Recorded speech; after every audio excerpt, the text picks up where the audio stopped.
अस्सलाम वालेकुम। मतीला जान टीवी सीनियर सहाफ़ी अरशद शरीफ की कीनिया में कत्ल किए जाने के हवाले से जो सो मोटो नोटिस सुप्रीम कोर्ट ने लिया था उसका तसलसल आज वफाकी आईनी अदालत ने भी जारी रखा और आज पहली समाअत थी किसी भी सो मोटो केस की वफाकी आईनी अदालत में। और दो रुकनी बेंच जिसकी सरदाई जस्टिस आमिर फारूक कर रहे थे वफाकी आईनी अदालत के, उन्होंने ये कार्रवाई की और अरशद शरीफ शहीद की जो दो अहलिया हैं उन दोनों की तरफ से वकला आज पेश हुए।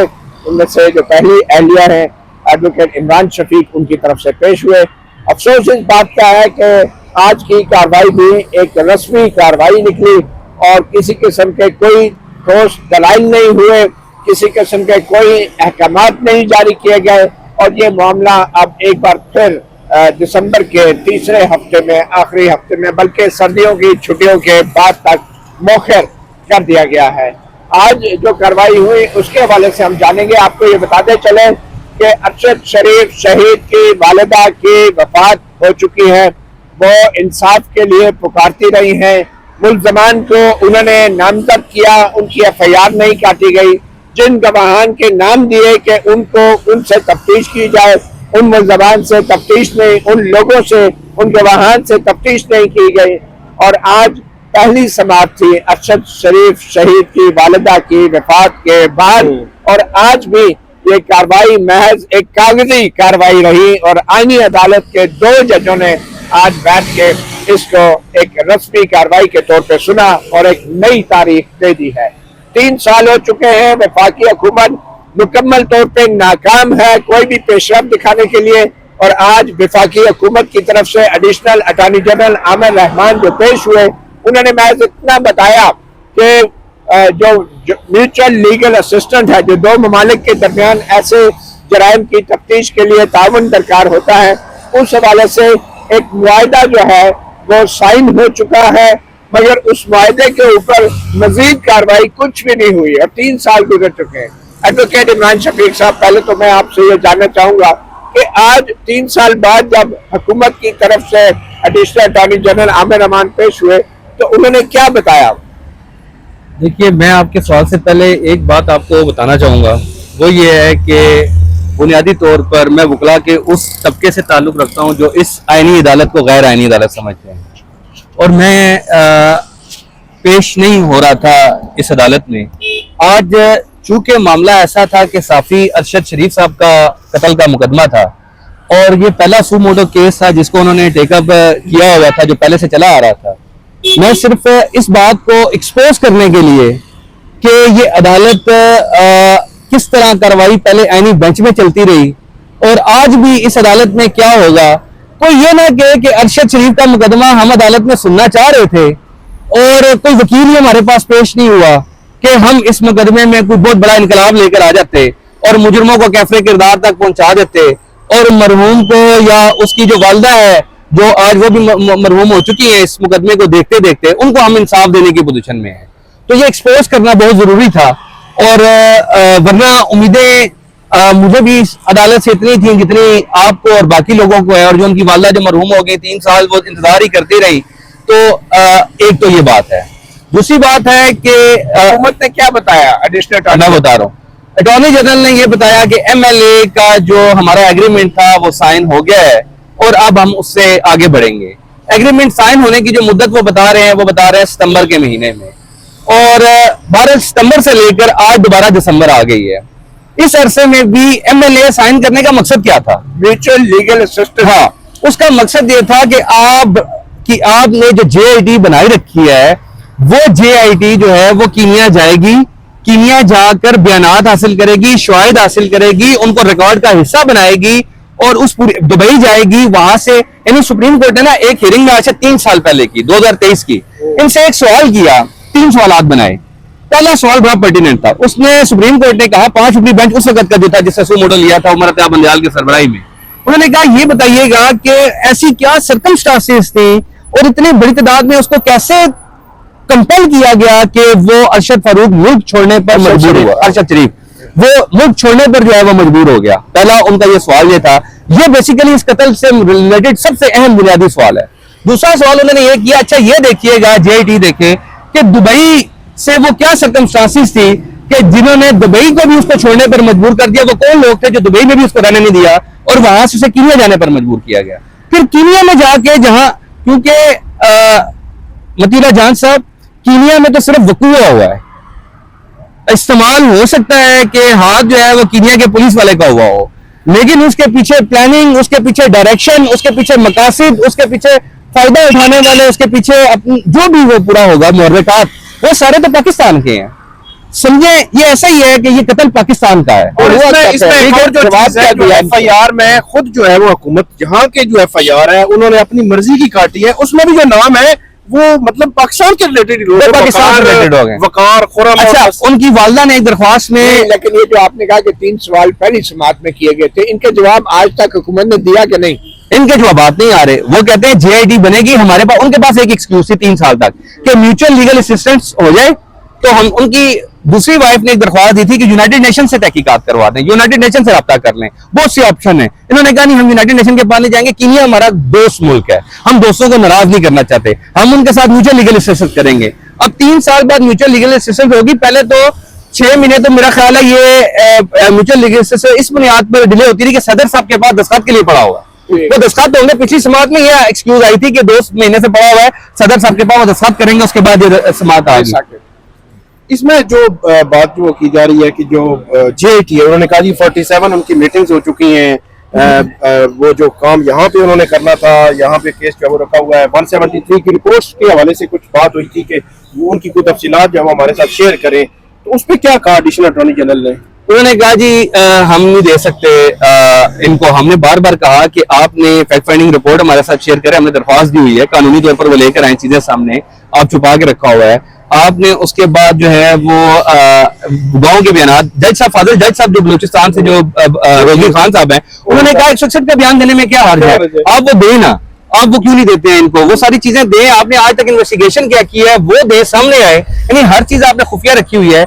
लेकिन बुनियादी तौर पर इसमें यह सवाल ये है कि अब आज अदालत ने क्या किया है, अदालत ने आज ये किया कि हम चूंकि इस केस में अभी हमने टेकअप किया है, अभी हम 2 चीजों को गौर करेंगे। एक मैं सिर्फ बात बता दूं, ये इतना हैरान कौन है, आपने खुद भी बताया 5-6 हजार खतूत लिखे गए थे, उन खतूत के बाद ये मामला टेकअप हुआ। आज कोई 7वां बेंच है जो इस केस को सुनने जा रहा है। ये अजीब सी बात है, फाइलें आपके सामने पड़ी हुई है, हर चीज उनमें लिखी हुई है, ऑर्डर्स लिखे हुए हैं। अजी दोबारा से उन्होंने अब जो कह रहे हैं जी हम जो नए हैं तो हमें जो है वो लिख कर बताएं जी अब तक क्या हुआ है और आगे क्या होना है।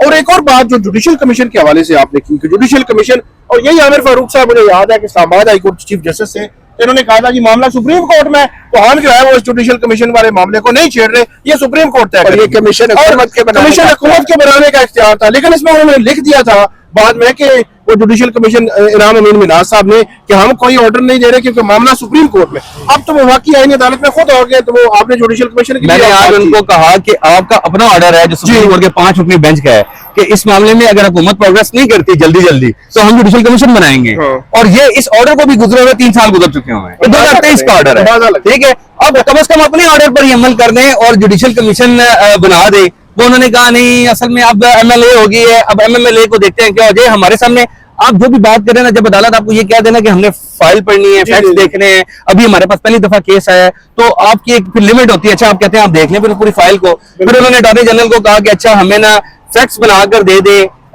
मिलके कि आपके पास क्या ऑप्शंस हैं, आप आगे क्या करेंगे और अभी तक करेंगे। उस पर मैंने एक बात की, मैंने कहा जी आप जुडिशियल कमीशन बनाएं, आप चाहे JIT बनाएं, चाहे आप जो करें, लेकिन एक बात देखें, जो असल में मुकदमा होता है ना कत्ल का, उसमें जो उसके वारसान है ना, जो कंप्लेनेंट है, उनके बयान बड़ी अहमियत के हामिल होते हैं। उन्होंने अपने गवाह भी बता दिए कि इनसे जाके तफ्तीश कर लें, और उन्होंने अपने मुल्जिम भी बता दिए कि हमें नाम बताए ना, मुल्जिम कौन कौन से बताए थे अरशद शरीफ की वालिदा ने, और गवाह कौन कौन से? वो तो अब सारे पाकिस्तान के बड़े हाई प्रोफाइल हैं, वो अदालत की फाइल पर भी मौजूद है। उन्होंने बयानात भी दे दिए, 160 के JIT में बयानात भी दे दिए बहुत सारे। गुआन में उन्होंने कहा था, देखें गवाह के तौर पर मुख्तलिफ लोग ये कहते रहे कि हमारे पास स्टेटमेंट है। एक उसकी मुराद सईद साहब थे, उन्होंने पूरी स्टेटमेंट दी हुई थी। इमरान खान से उन्होंने कहा था वो स्टेटमेंट के तौर पर लें।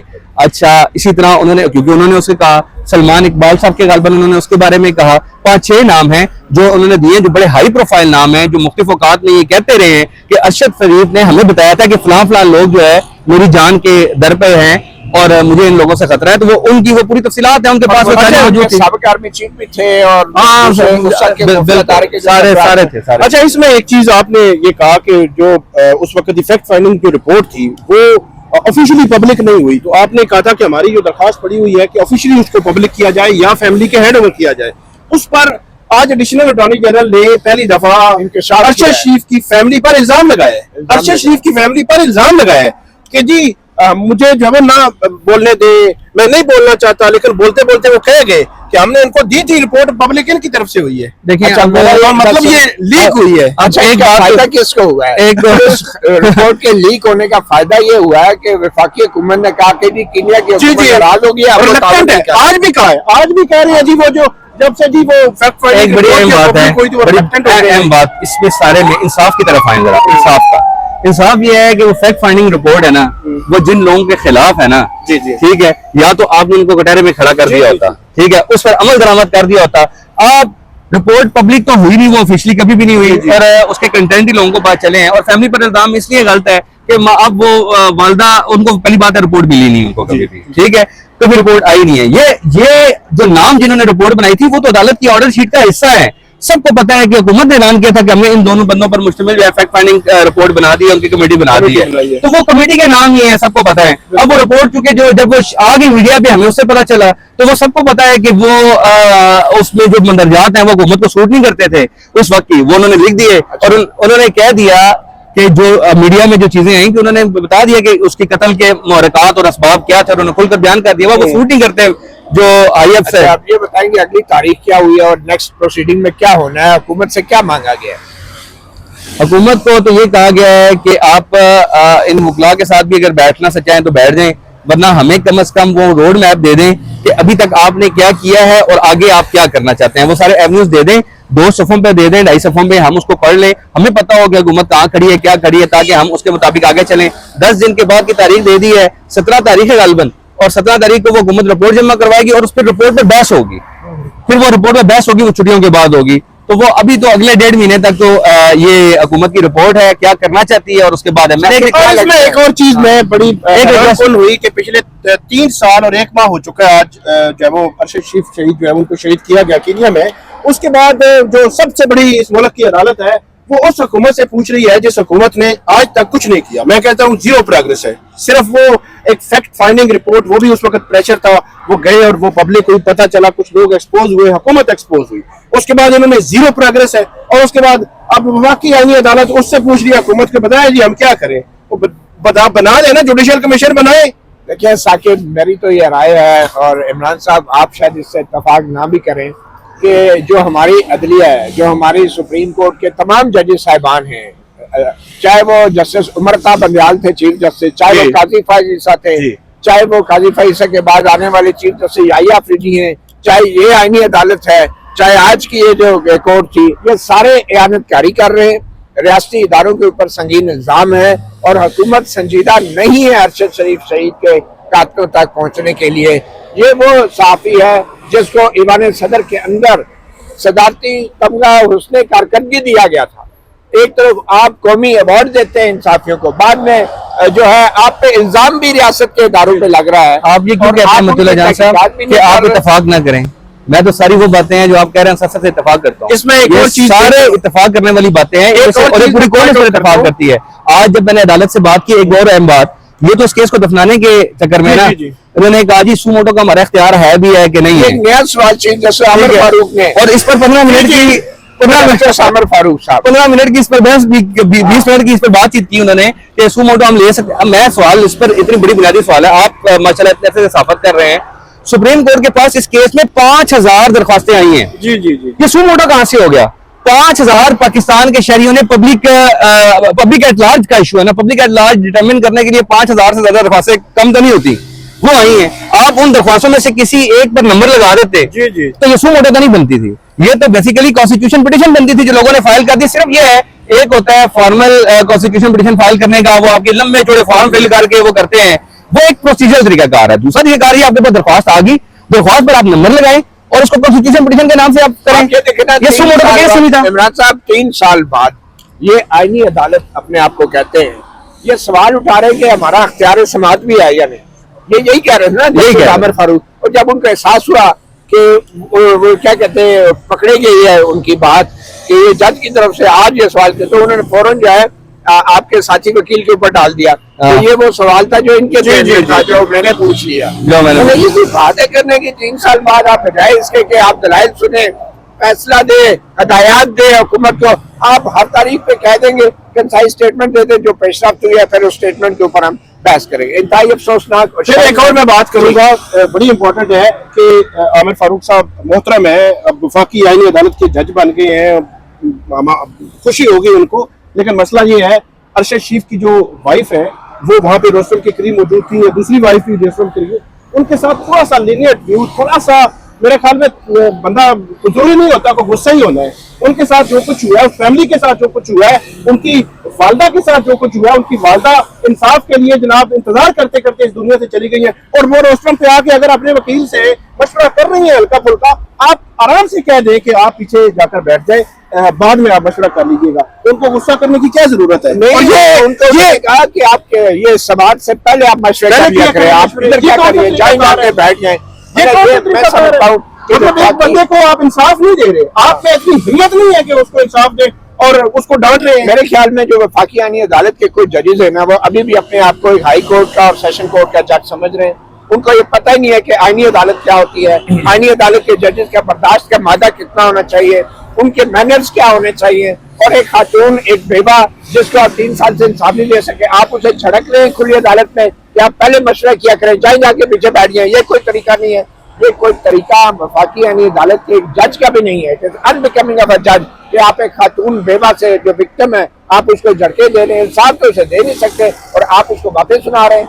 मेरे ख्याल में ये इंतहाई बड़ी, मैं समझता हूँ, बदतमीजी हुई है वफाकी यानी अदालत के जज की तरफ से। और मैं वैसे बहुत अफसोस हुआ है इस मामले पे थोड़ा सा लेवरेज इसलिए उनको दूंगा कि आपको देखा होगा अस्पताल में बड़ी तादाद में मुर्दे पड़े होते हैं, मरीज पड़े होते हैं, डॉक्टर का लेजा बड़ा सख्त होता है क्योंकि वो सारा दिन उन्हीं मरीजों को देखता रहता है ना। तो यहाँ भी जरा चूंकि रोजाना ही वो मर्डर केसेस और उनके लवाकिन को देखा जाता है। हमारे यहाँ अगर आप लाहौर हाई कोर्ट में चले जाएं या पिंडी बेंच में चले जाएं तो आपको नजर आएगा कि कत्ल के मुकदमे में जो मुद्दई है, जो उसका बाप है, जिसके 2 बच्चे कत्ल हो गए हैं, वो अदालत में ऐसे पेश हो रहा होता है जैसे वो मुजरिम है, उसने जुर्म किया हुआ है।